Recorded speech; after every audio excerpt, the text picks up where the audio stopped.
You ask Tiger to solve. This deals with linear equations with one unknown.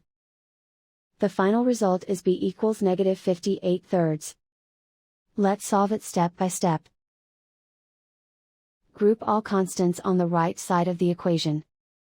Add 28 to both sides. Group like terms. Simplify the arithmetic.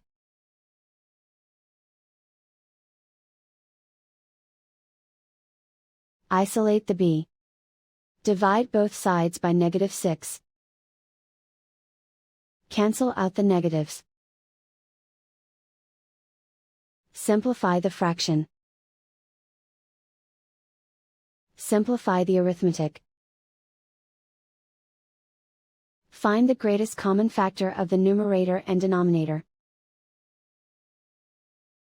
Factor out and cancel the greatest common factor. And so the final result is b equals -58/3.